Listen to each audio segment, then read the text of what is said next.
Go for it. Okay. Hi, everyone. This is Brienne Leclaire from the Parkinson's Association of Alberta. I'm a client service coordinator in the Lethbridge and Medicine Hat region. Today, I'm here to talk to you a little bit about ways we can manage anxiety and depression at home. So we're going to go through some different coping exercises and some different ways that we can help manage those symptoms. This, though, doesn't take the place of speaking with your doctor or seeing a counselor or psychologist to deal with anxiety and depression.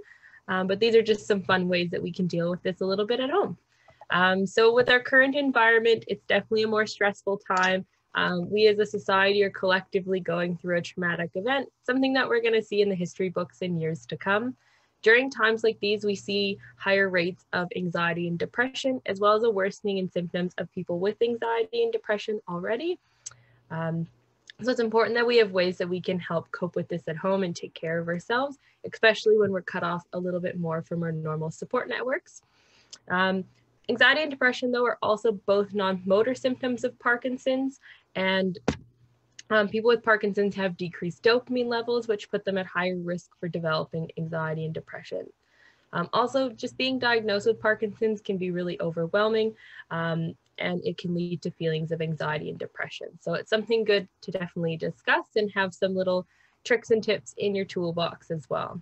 So this video will outline some different activities and guides kind of help manage anxiety and depression. It's a little bit of a part 2 to my first video on anxiety and stress. If you want to find more activities, you can check out the first video on our website at parkinsonsassociation.ca. So to get started, let's jump into it here. So up first, we have an activity called the butterfly hug. So the butterfly hug is a form of bilateral stimulation, which occurs in a rhythmic left to right motion.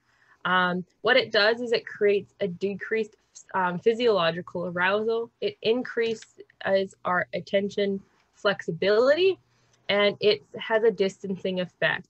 And it also helps decrease our worry. So what you're going to do for this activity is you're going to find your collarbones.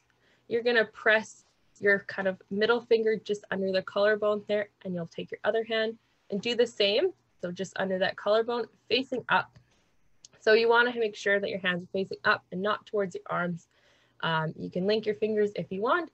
This is called the butterfly hug. So as you can see, it kind of looks like a little butterfly with the hands. And then you're just going to gently press one side to the other. I'll lift my hands just so that it's easier to view, but you can just kind of sit and gently press. So while you're doing that, you want to be taking some deep breaths. Think abdominal breathing. So you want to make sure that you're taking the air not just shallowly into your chest, but have your abdomen expanding outwards. Take that deep breath in through your nose and out through your mouth. And you do this for a couple of minutes. So as you sit and do it, you can do one of two things. If you find it more relaxing to find like a calm place to imagine, say like some scenery or a place that's really comforting to you, you can do that. Or you can just sit with your thoughts. It's a nice way to just sit and process what is going on in your mind, especially if you're feeling anxious about something. And it just helps just sort of start to calm down the body. So that's our first exercise there. You can do it 3 to 4 minutes. It doesn't have to be for a long time. So next, we're going to discuss a little bit about gratitude. So gratitude is something that's super important in our feelings of well-being. So we usually show our gratitude to others when we feel indebted to them, when we have benefited from their actions, and when we want to make our feelings towards them known. Showing gratitude is sometimes a required or expected thing, and at other times a spontaneous thank you to someone who has unknowingly made our day. So on most occasions, we show gratitude to bring some of the good feelings we have been gifted back to the gifter. While it is admirable to show our gratitude and good feelings with others, we rarely stop to think about what giving others our gratitude does for us and about showing our self-gratitude. So as it turns out, our self-gratitude and giving gratitude to others actually does quite a lot. So gratitude has been shown to improve our physical health. So people who show gratitude report fewer aches and pains, a general feeling of health, and they are more regular exercise and more frequent checkups with their doctors than those who don't. It also improves our psychological health. So grateful people enjoy higher rates of well-being and happiness, and suffer from reduced symptoms of depression and anxiety. So it also enhances our empathy and reduces aggression. So those who show their gratitude are less likely to seek revenge against others and are more likely to behave in pro-social manner, which would be like sensitivity and empathy. Gratitude also helps improve our sleep. So practicing gratitude regularly can help you sleep longer and better. And it enhances our self-esteem. That's not something that we often think about as adults, is self-esteem and the impact that that has on us. So people who are grateful have increased self-esteem, and this is in part due to their ability to appreciate others' accomplishments. So self-esteem is something that's really important. It helps us feel good about ourselves. It helps us appreciate ourselves, and it's just part of our gratitude as well. So our first gratitude exercise to help practice gratitude is called the gratitude jar or gratitude box. So a gratitude jar is a simple exercise that you can do that has profound effects on our feelings of well-being and our outlook on life. So it only requires a few items. So you just need a jar or a box, and then whatever you want to decorate that jar and box with. So if you want to put stickers, glitter, dress it up, tie a ribbon around it, and then a paper and a pen or pencil to write your gratitude notes. And then probably the most difficult thing is the gratitude to go with it. So the first step, you're going to find your jar or box, you're going to decorate it, and then every day you're going to write at least 3 things that you're grateful for throughout that day on a slip of paper, and you're going to put it in your jar or box. It can be something simple like coffee from your favorite coffee shop, or finding your favorite snack at the grocery store, or it could be something more significant, like being grateful for the love of your significant other or a close friend. And so you repeat this every day, and you write down what you're grateful for on these little slips of paper, and then you fill the jar over time. You'll find that the jar is full of different reasons that you're grateful and thankful. And if you're having a particularly stressful or bad day, you can pull a few notes out of the jar, and it's a quick pick-me-up to kind of read back through those notes and just looking back at what you're grateful for in the past. So that's our first exercise on gratitude. The next one we have is another super simple one. This one, though, might sound a little funny. So this one is called a gratitude rock. So this exercise sounds a little silly. You might be thinking, a rock? Like, how can a rock help me practice gratitude? Well, the secret to this exercise is that the rock is just a symbol. It's a physical object that can be used to remind yourself of what you have. So the instructions are about as simple as instructions can be. You just need to find a rock. So make sure you pick one that you like, whether it's because it's pretty, because it's smooth, or it has an interesting texture, or because you picked it up at a favorite spot. If you have another small object that you want to substitute for the rock, you're more than welcome to do that as well. So you're going to carry this rock around in your pocket or leave it on your desk where you will see it throughout the day. You can even wear it around a chain on your neck, like a necklace, if that's easier than having it in your pocket. So whenever you see it or touch it, you're going to pause and think about at least one thing that you're grateful for. Whether it's something as small as the sun shining down on you in this moment, or as large as having a home that you enjoy and love. So you're just going to think of things that bring you joy, fulfillment, make you feel grateful. And so then when you take this stone out of your pocket, or if you leave at the end of the day, you're going to take a moment to remember the things that you're grateful for throughout that day. And then when you put it back in your pocket or put it back on or see it the next morning, you're going to repeat this process and remember what you're grateful for yesterday.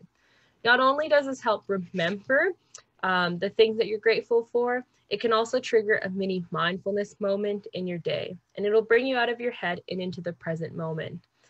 So giving you something to focus your attention on. And it can also act as a switch to more positive thinking. So when you flip this switch multiple times a day, you will likely find that the average day has become more positive. So I've got a little example of a gratitude rock here. So this is one that I keep in my office. It's a piece of quartz. It's shaped like a moon. And so it's got quite a rough texture to it as well. So if you carry it in your pocket or if it's on your desk, every time I see it, I pick it up, hold it in my hand. And that kind of texture is even sort of a trigger to think of something grateful. So today it's really sunny, so when I see the rock, pick it up. I'm really grateful that it's nice and warm today.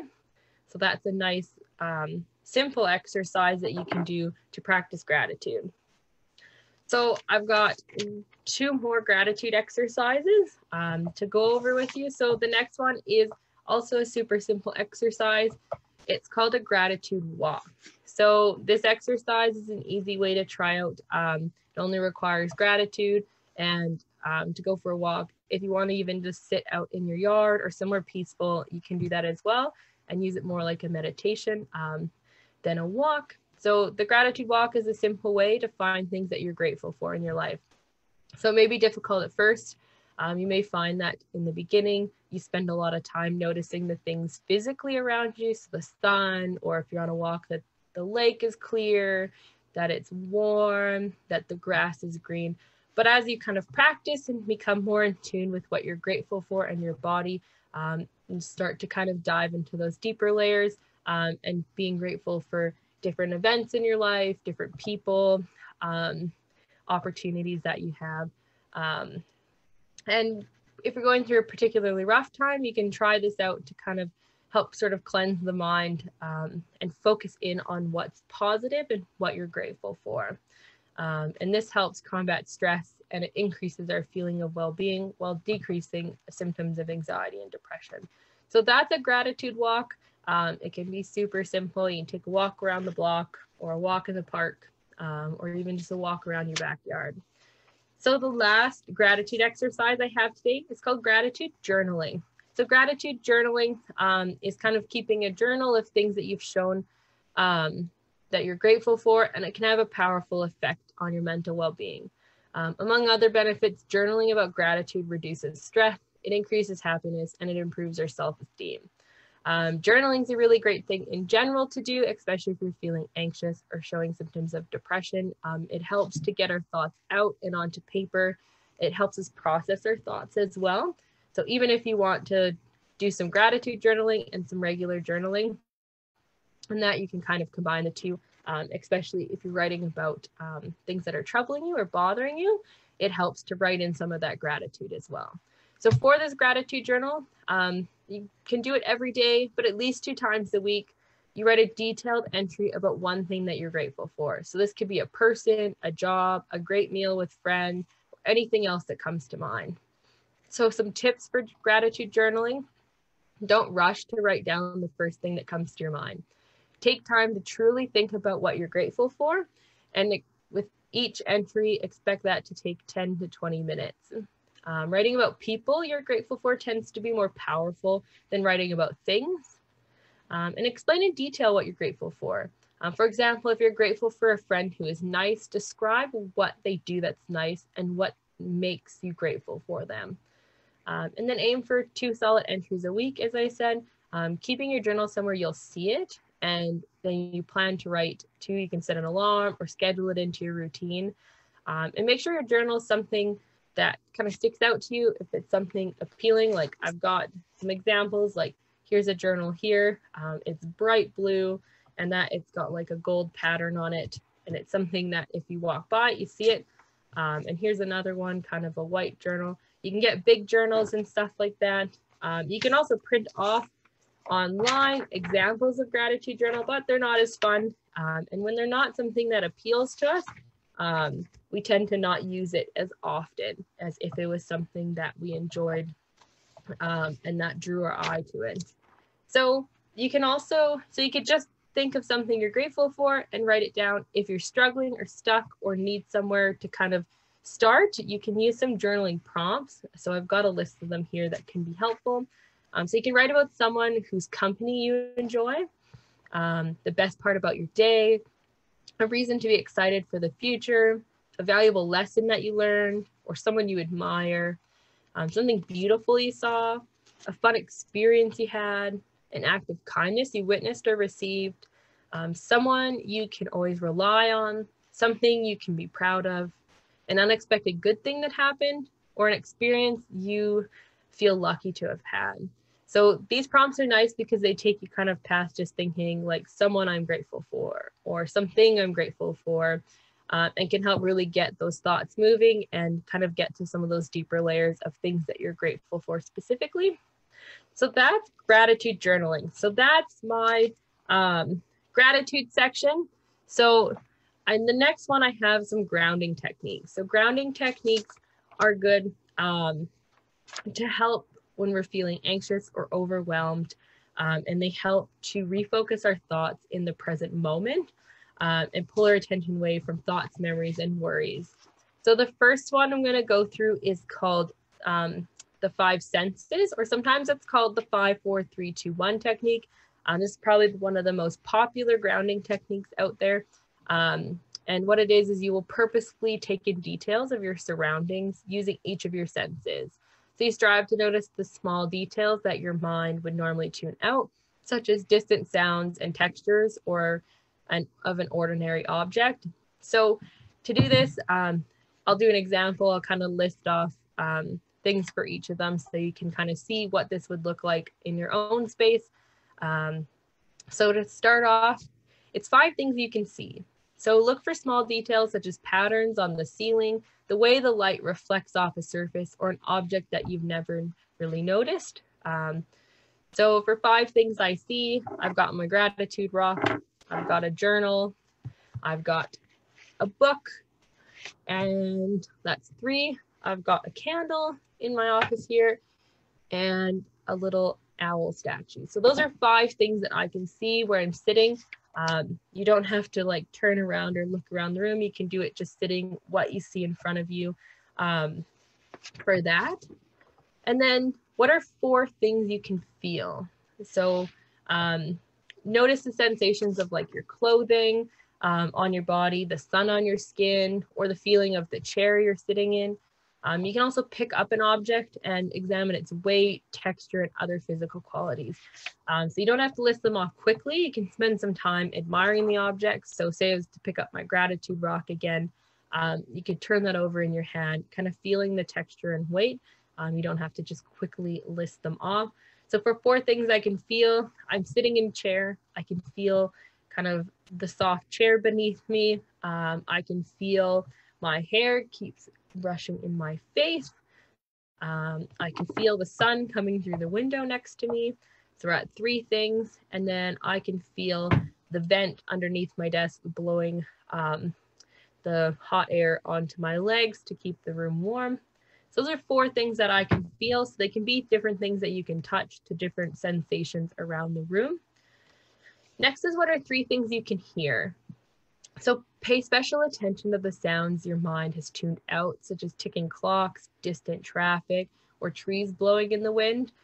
So if I'm to sit here in my office, I can hear my computer kind of making like a whirling noise as it's on and running. I can hear the dishwasher running in the other room, and I can hear the kids up the street playing basketball and just the basketball hitting the ground. So those are 3 things I can hear. If you can't hear anything, you can always note that as well as something.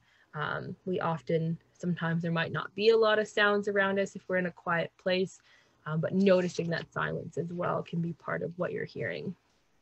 Then 2 things you can smell. So try to notice smells in the air around you, like an air freshener or freshly mowed grass, or you may also look around the room for something that has a scent, such as a flower, an unlit candle. So I can smell, I've got an unlit candle here, so I can smell that. It smells like lavender. And then I can smell my coffee sitting behind my computer here, just in the air in the office here. And then the last one is what is 1 thing you can taste. So this one's the trickiest out of the 5. So you can carry gum, candy, or a small snack for this step. So pop one in your mouth and focus your attention closely on the flavors. This one you can sit and kind of, once again, take more time, but just for time purposes and an example, we're just kind of listing kind of examples of what this would look like. So you just pop something into your mouth, or just take a second to notice what your mouth currently tastes like. So if you've been drinking coffee or juice or something, or just eating something, kind of just reflect on that as well. It just brings our attention into our body and what's going on within our own body. So that's the 5 senses technique. It's super simple. You can do it anywhere. And you don't need any sort of extra supplies. You can do it sitting in the park, sitting in your car, in your room, in your office. The next one I have for a grounding technique is called body awareness. So this one's similar to the progressive muscle relaxation I did in my last video, but it focuses in more on the physical sensations created by each step versus feelings of relaxation from tensing and releasing that tension. So this body awareness technique will bring you into the here and now by directing your focus to the sensations in the body. So pay special attention to the physical sensations created by each step. So I'll go through the list, kind of the script for that here. So take 5 long, deep breaths through your nose and exhale through your mouth. So first breath in and out. And second breath in and out. And third breath in and out. Noticing the feeling of that breath going in and out, the feelings in our lungs. And fourth breath in and out. And our last breath in and out. Now place both feet flat on the floor and then wiggle your toes, curl and uncurl your toes several times and spend a moment noticing the sensations in your feet. Now you're going to stomp your feet on the ground several times. So pay attention to the sensations in your feet and legs as you make contact with the ground. And so do that a few more times. Just stomping the feet. You can do it gently, you can do it harder. Play with that level of force, see how that sensation differs. Clench your fist and then release the tension. So we'll do this 10 times. So clench and release. 7, 6, 5, 4, 3, 2, 1. So noticing that feeling of that release of tension. Now press your palms together and press them hard and hold this pose. So you can kind of press them like this or like this, whatever is most comfortable to press your palms together. And we'll hold that for 10 more seconds here. 9, 8, 7, 6, 5, 4, 3, 2, 1. Notice that feeling of tension and that release of tension in your arms. Now rub your palms together briskly. Notice the sound and the feeling of warmth that that creates. Do that for a couple more seconds. Just noticing those sensations. Now reach your hands over your head and reach to the sky, and you're going to stretch like this for 5 seconds. So 5, 4, 3, 2, 1, and then bring your arms down and let them relax at your sides again. And to end off, we're going to take 5 more deep breaths. So in through the nose for 1, and out through the mouth. And in through the nose, and out through the mouth. 3 more deep breaths in and out. And in and out. And 1 more, and in and out. So that's body awareness. So that's just bringing ourselves into that awareness of our body and the sensations in our body, and just getting us to pay attention to the here and now. So the last grounding exercise that I have is called mental exercises. So there's actually a bunch of different little exercises that you can do. Mental exercises take your mind off uncomfortable thoughts and feelings, and they're nice and discreet and easy to use at any time or place. So you can experiment with which of these work best for you and find ones that work for you. Not all of them might work. Some of them might be too easy or too difficult or somewhere in there. So just give some of them a try. So name all the objects you can see. So sit back in a comfortable position and you would name everything you could see. So like I can see a stapler and tape and post-it notes and a candle, and I can see books and I can see my laptop. And so you would just continue to list everything that you could see. The next is describe the steps in performing an activity. that you know how to do well. For example, how to shoot a basketball or prepare your favorite meal or tie a knot. And just go through that step by step, all the instructions, the directions. So say you're to cook a favorite meal, like what ingredients do you need? And then how would you prepare that? So each step in preparing it. So if I was to prepare like a grilled cheese, I would need cheese, butter, and bread, and then a pan and a spatula. And then I would go through each step in putting that together. The next is count backwards from 100 by 7. So you can do this by any numeral. If you want to do it by 3, 9, 4, 5, that works as well. But 7's a tricky one. And so you're just going to count back in numerals of 7 from 100. Next is pick up an object and describe it in detail. So describe its color, texture, size, weight, scent, or any of the other qualities you notice. Next one is spell your full name and the names of 3 other people backwards. So if I was to spell my first name backwards, it's Brienne. So it'd be E-N-N-E-I-R-B. And so I would do my full name and then 3 other people's full names backwards. And you can do more if you want to, but it's something that takes our focus away from our thoughts, because we have to really focus in on spelling something letter by letter backwards. The next is name all your family members, their age, and one of their favorite activities. So this kind of works in both the grounding exercise and the gratitude exercise. We're thinking about people in our family and details about them, activities that we enjoy or that they enjoy. And so that brings our attention not only just into the grounding exercise, but also into some of that gratitude. The next is read something backwards letter by letter. So practice for at least a few minutes when you do this one. So if I was to give an example, we'll do letter by letter.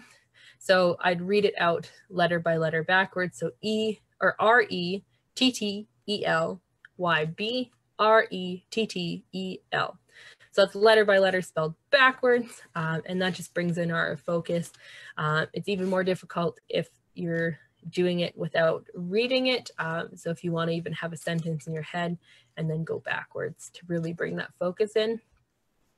And then think of an object and draw it in your mind or in the air with the finger.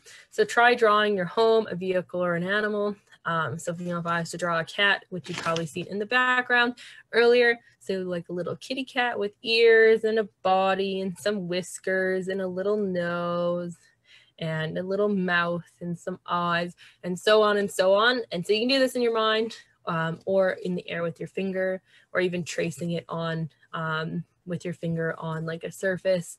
And that just focuses in on building detail into that, and then we're focusing that kind of image in our mind and then our steps in drawing it. So those are grounding techniques that I have for you. I have a few more exercises to go through and a little bit more information to share. So the next one we're going to discuss is positive affirmations. So positive affirmations or coping statements they're sometimes called, can be a powerful tool to balance, counter, or replace negative and fearful thoughts with positive statements that promote our self-worth and self-esteem. So how to use these? You can use them in a couple different ways. You can do them before bed or after waking up. You can use them with other relaxation techniques, especially deep breathing. These are really good. So as you're taking deep breath, thinking of positive affirmations. You can use them as needed throughout the day. If you start to have like a negative or fearful thought, or you start to feel low, you can start to use these as well. Some people write them down on cards or Post-it notes, which are really awesome, and place them where you will read them. So you can place them up in your room, place one in your wallet or in your pocket, somewhere that you'll come across it frequently. And then some people even create an audio tape and listen when they need them. So you can find videos online of people reading out positive affirmations as well. But it's definitely more beneficial if it's our voice reading them out or somebody close to us as well. Just our brain recognizes our voice or someone else's voice, and it has more meaning to us. So some little tips, call them the 3 Ps. So remember to keep them personal, present tense, and positive. So we want to make sure that they're personal to us. If they don't mean anything to us, they're not going to work as well. Present tense helps us bring us into the here and now. And then positive. So we want to make them positive. We're trying to counteract negative and fearful thoughts. So we want them to be the opposite of that. So I'm going to read out a list of positive affirmations. If you read them out with some emotion and sort of dictation, it also helps our brain recognize and respond to them better. If we read them out in a really monotone way, or like we don't believe them, then our brain's also not going to believe them. So I'll read through them here. So I accept myself as I am. I'm a capable person. I'm a good, caring person. I'm doing the best that I can. I am good enough. I am valuable because I am human, alive, and unique. I can be anxious and still deal with this situation. I can handle my feelings and sensations. I can do my coping strategies and allow this to pass. I can handle these sensations and symptoms. I can relax and let go of tension. I can take all the time I need in order to let go and relax. I deserve to feel okay right now. I don't need these thoughts. I can choose to think differently. There's no need to push myself. I can take a small step as needed as I move forward. These are just thoughts, not reality. This anxiety won't hurt me, even if it doesn't feel good. This feeling isn't comfortable or pleasant, but I can accept it. This is an opportunity for me to learn to cope with my fears. So those are some examples of positive affirmations. They might not work for you. Some of them might stand out.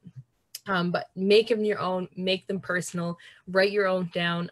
If you're stuck, even ask others close to you, what's something positive about you or something positive, and have them write a positive note to you. And then you could stick that up or use that as a positive affirmation as well. So those are positive affirmations. I will touch on them again because we're going to talk about kind of what those negative thoughts look like and where they kind of come from.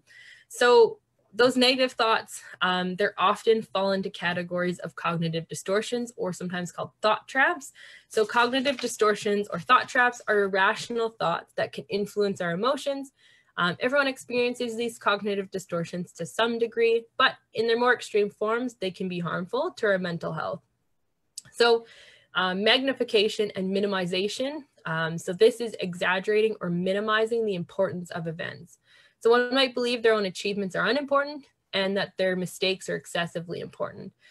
So this is something that, especially with the mistake side, that we see frequently in kind of that our mistakes are excessively important, and we often get stuck in that thought trap. The next is catastrophizing. So seeing only the worst possible outcome of a situation.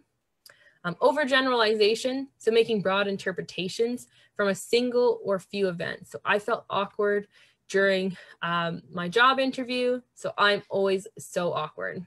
We're generalizing that from one situation that we are always that way. Personalization, so that belief that one is responsible for events outside of their own control. So my mom is always upset, or say my spouse is always upset. They would be fine if I did more to help them. So that belief that we're responsible for other people's feelings and events outside of our control. Jumping to conclusions. So this is something, it's broken down into two further kind of categories for it, but it's interpreting the meaning of a situation with little to no evidence. The most common is mind reading. This is one that we also see very frequently. And it's interpreting the thoughts and beliefs of others without adequate evidence. So they would not go on a date with me, so they probably think I'm ugly. So we're trying to mind read, we're trying to guess. We often get into this, especially with people we're close with. We start to guess or assume what they're feeling or what they think. The next is fortune telling. This one we don't see quite as much, but it's definitely something that's out there. The expectation that a situation will turn out badly without adequate evidence. So we're just sort of taking a guess, but we're not looking at the evidence for or against that. Emotional reasoning. This is another one that's really common, especially when you're feeling anxious or depressed. The assumption that emotions reflect the way things really are. So I feel like a bad friend, therefore I must be a bad friend, where that emotional feeling might not add up into what realistically look, say, as a friend. Disqualifying the positive. So this is a thought trap that we can get stuck in as well, especially with anxiety. We're recognizing only the negative aspects of a situation while ignoring the positive. So one might receive many compliments on, say, an evaluation, but focus on that single piece of negative feedback. Should statements, the belief that things should be a certain way. So I should always be friendly, or I should always be up to doing things, or I should always have lots of energy. All or nothing thinking is the last one here. So thinking in absolutes, such as always, never, or every. So I should never, or I never do a good enough job on anything, or I never get enough done, or I never have enough energy. So these cognitive distortions are something that we can then use our positive affirmations to restructure. So I'm going to give an example of a way that we can restructure these cognitive distortions and into something more positive, like a positive affirmation, or just taking time to analyze and break that thought down so that we understand it better, where it's coming from, and turn it into a more positive or more realistic thought. So we call this Socratic questions. You can find examples of it. I've got a sheet here that's really handy. It breaks it down into a bunch of different questions. It kind of goes through all the different types of cognitive distortions. And you can find this example here on therapistaid.com. And that's a super handy sheet. So for the thoughts running through our head, it's almost like a dialogue in our brain, and they come and go really fast. So fast, in fact, that we often rarely have time to question them. We kind of let our thoughts determine how we feel and how we act. And it's important that we challenge any thoughts that cause us harm. So to do this, you would spend a moment thinking about each of the following questions, and you'd record through the responses and elaborate kind of why not in your responses. So you pick a particular thought. So for this example, I'm going to use the thought, I'm not good enough. It's definitely one we see in depression and anxiety frequently. And everyone's had moments throughout their lives where they might not have felt that they're enough. So that'll be our thought example. And then I'll kind of go through all the questions here. So you'd go, what is the evidence for this thought? What is the evidence against this thought? And so you'd write down evidence for it and against it. So for this example, I've kind of written in some answers. They're really short.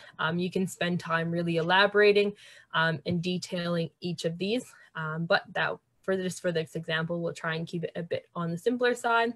So for this thought, I don't cook food enough at home. So I only cook, let's say, 5 days a week. And so 2 days a week, I get takeout or something like that. But for against it, I spend time with my family, friends, and volunteer. I keep up with my self-care, tidying, and personal care. I spend time with loved ones and take care of loved ones. I spend time with my spouse. So these are all things against it. So they don't support that I'm not good enough. I'm doing a lot, but there's one thing that maybe is sticking out in my mind that I'm not doing. So then you're going to look onto the next question and go, am I basing this thought on facts or on feelings? So this thought, I'm not good enough, is based on feelings. As we look at the evidence, there's more evidence against it than for it. And as you go through these, you can always go back, add different things into the previous questions as well. Because as we start to break it down, we tend to start to think of it a bit differently. We start to notice different things as we're breaking that thought down. So the next question is this thought black and white, when in reality, it's more complicated? So this thought is kind of a black and white thought. Am I not good enough?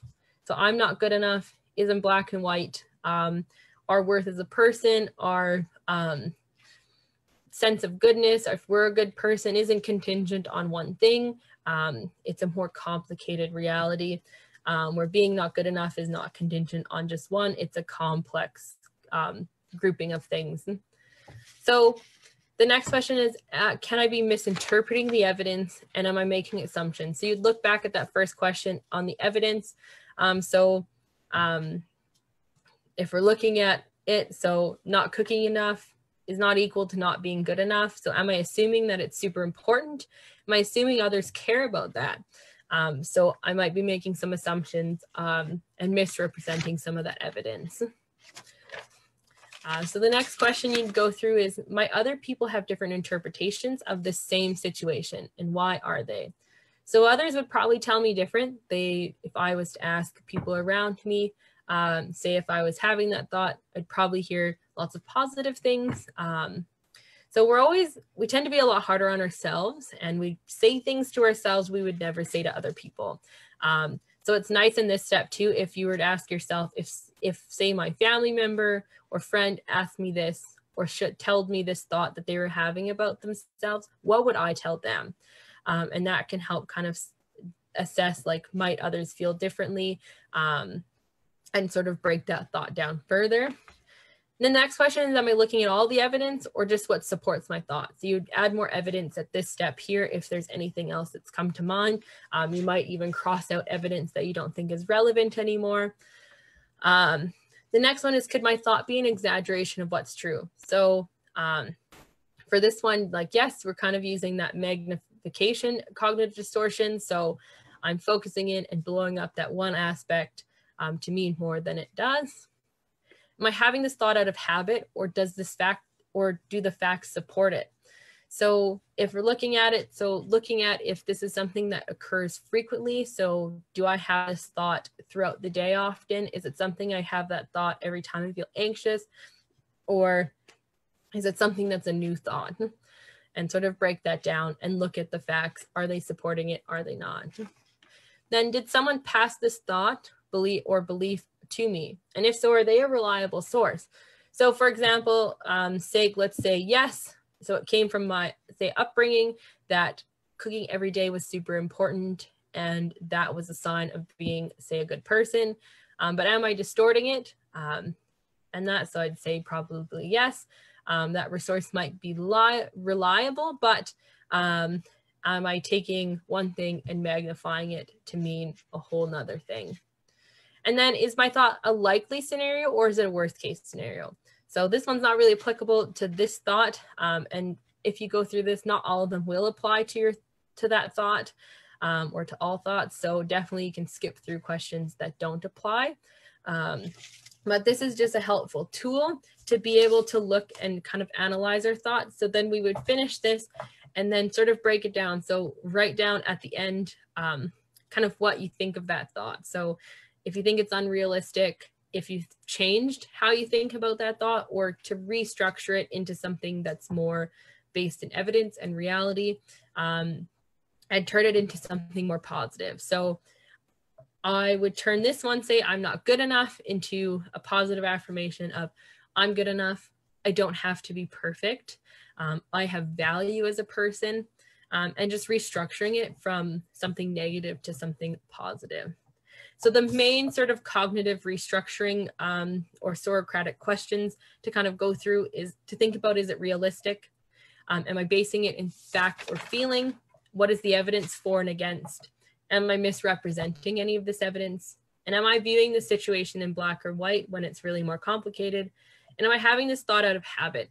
It's good to notice the thoughts we have out of habit. Reoccurring thoughts are things that often stick with us, that we pop up when we're feeling anxious or depressed. So noticing that can help restructure that into a positive affirmation. So that's what I have for exercises for today. And I was going to touch on one more thing, and then that is all I have for you today. So the last thing I was going to touch on is routine and its importance. So routine helps us balance our time and helps our body regulate. So when we have a healthy routine, it can help us get better sleep, feel less fatigued, and improve our well-being. It also helps us feel more accomplished throughout the day. So routine adds structure to the day and helps keep us organized. Structure helps us also to force ourselves to participate in daily activities such as self-care, hygiene, eating, cleaning, etc. And this can help us get through particularly difficult days. Try also scheduling into your routine coping strategies or time to practice these activities. So when we do them regularly, it helps our brain respond quicker. We're also better practice so that we can remember in situations when we are feeling anxious or particularly low, to be able to recall these and work through them. And then some of them work also as preventative measures. So especially some of the gratitude ones and positive affirmations, it helps keep that positive thinking style and keep us away from that negative thinking style. And so that can help us prevent some kind of feelings of depression and anxiety. So that's what I have for you today on routine. So that's kind of my presentation. If you have any further questions or want to reach out to us for more information, you can reach us at the Parkinson's Association at 1-800-561-1911. Or if you want to reach me directly because you have questions about the presentation, you can reach me at 403-317-7710. So that's all I have for you today. Have a wonderful day and stay safe.